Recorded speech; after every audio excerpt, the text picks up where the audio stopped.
Good morning. It's March 7th, and this is your daily brief in science. Here's everything you need to know. In an extraordinary turn of events, a gray whale has been spotted off the coast of Nantucket, marking its first appearance in New England waters in over 2 centuries. This rare sighting, confirmed by the New England Aquarium's aerial survey team, has sparked discussions about the impact of climate change on marine species migration patterns.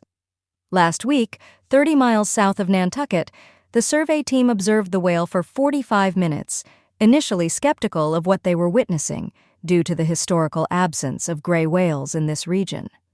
Through diligent observation and photography, they were able to confirm the species of the whale, solidifying the significance of this finding. The reappearance of the gray whale in the Atlantic is a poignant reminder of the dynamic nature of marine ecosystems and the influence of climate change.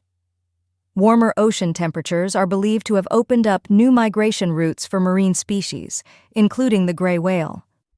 This particular whale's journey through the Northwest Passage, a route made accessible by the melting ice in the summer months, underscores the profound effects of global warming. This event is not just a fascinating anecdote for marine biologists, but a critical indicator of the shifts occurring in our oceans. The International Union for Conservation of Nature considers the western population of gray whales to be endangered, highlighting the importance of understanding these migration patterns in the broader context of marine conservation efforts. The return of the gray whale to New England waters after 200 years serves as a stark reminder of the rapid changes our planet is undergoing and the urgent need to address the root causes of climate change. Astronomers have unlocked a cosmic mystery with the James Webb Space Telescope, identifying the oldest dead galaxy known to date, an ancient behemoth that ceased forming stars just 700 million years after the Big Bang. This discovery pushes the boundaries of our understanding, revealing a universe that was capable of silencing galaxies in their infancy. Named JADA's GS-Z701Q, this galaxy's brief life story is as fascinating as it is puzzling. It underwent a rapid burst of star formation that lasted no longer than 90 million years, a mere blink in cosmic terms, before coming to an abrupt halt. This stands in stark contrast to the long, drawn-out star-forming epochs seen in other galaxies, challenging previous notions of how galaxies evolve over time. Researchers are delving into the mystery of why JADE's GS-Z701Q's stars stopped shining so suddenly. Among the theories under consideration are the potential influence of a supermassive black hole lurking at the galaxy's core, or the possibility that the energy feedback from the formation of new stars snuffed out further starbirth. These scenarios offer tantalizing clues about the forces at play in the early universe. This groundbreaking find not only challenges existing models of galaxy evolution, but also sheds light on the luminous life and sudden death of some of the universe's earliest galaxies. By revealing the characteristics of JADE's GS-Z701Q, astronomers are gaining unprecedented insights into the conditions of the early universe, a time of cosmic tumult and transformation. A groundbreaking study from Martin Luther University at Halle has shed light on how teacher biases regarding student abilities can contribute to the widening academic gender gap. By examining the performance evaluations of 17,000 students across Germany, England, and the USA, this research uncovers a critical issue in education: the overestimation of girls' language abilities and the underestimation of boys' math skills by teachers. The study, published in Social Science Research, highlights a concerning trend where teacher biases are not only prevalent but also vary significantly from one country to another. Germany emerged as the country with the most pronounced bias in math, while England showed the highest bias in language assessments. This variation points to a deeper systemic issue within educational systems across these nations. The implications of these biased assessments are far-reaching. Over time, they contribute to a growing performance gap between boys and girls, particularly in math and language skills.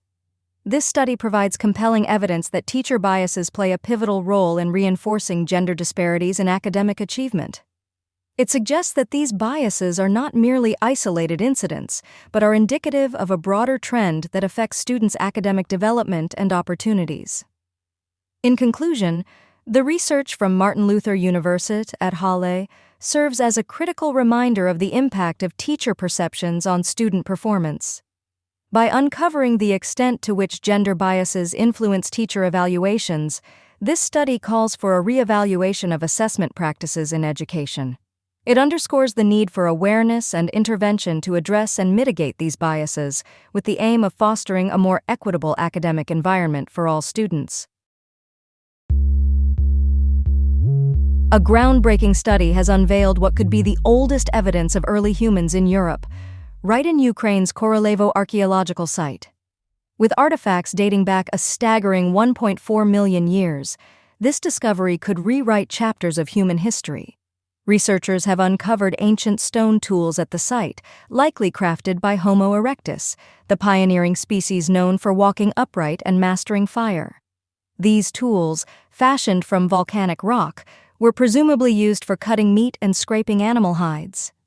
This find not only sheds light on the technological advancements of early humans, but also suggests a significant migration pattern from Africa to Europe. The implications of this discovery are profound. It fills a critical gap in our understanding of early human migrations into Europe, indicating a spread from east to west.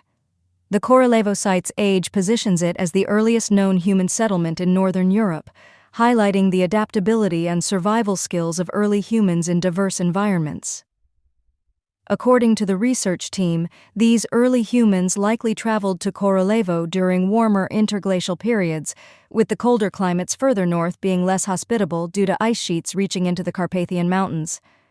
However, the ongoing conflict in Ukraine presents a substantial hurdle to further excavation and study, restricting access to these invaluable artifacts. Despite these challenges, the findings published in Nature offer a tantalizing glimpse into the lives of our ancient ancestors, their movements across continents, and their ability to thrive in a variety of climates and geographies. Imagine waking up to a world where the streets of America's coastal cities are regularly flooded, not just by storm surges, but by the rising tides of change. A recent study spearheaded by Leonard Owenhen at Virginia Tech, published in the prestigious journal Nature, paints a stark picture of this future reality.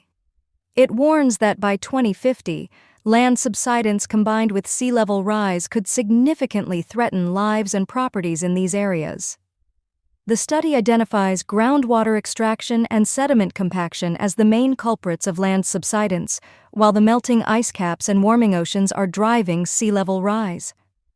This double jeopardy situation could see up to 2% of the population and nearly 3% of properties in coastal cities facing regular flooding during high tide by 2050.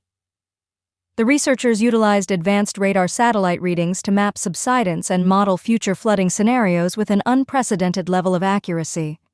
However, they caution that their predictions might be on the conservative side, as they do not account for flooding resulting from groundwater issues when the sinking land meets the water table. Human activities, notably the extraction of water, oil, and gas, are exacerbating the problem. Yet, the study suggests that there are ways to mitigate these effects, such as replenishing aquifers and advocating for the cessation of fossil fuel extraction. Moreover, it highlights the disproportionate impact on disadvantaged communities, underscoring the importance of integrating equity and social justice into climate adaptation policies. The call to action is clear. Cities must begin taking proactive steps now to avert this looming crisis.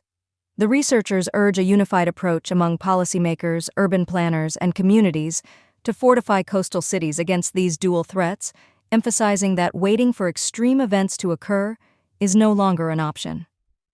This study is not just a warning, but a roadmap for action, aiming to inspire collaborative efforts to protect our coastal cities and their inhabitants from the inevitable challenges ahead. This has been your Daily Brief in Science. To read more about these stories, follow the links in the episode bio. You can also subscribe to these updates via email at www.brief.news. For more daily podcasts about the topics you love, visit brief.news/podcasts. Tune in tomorrow. We'll be back with everything you need to know.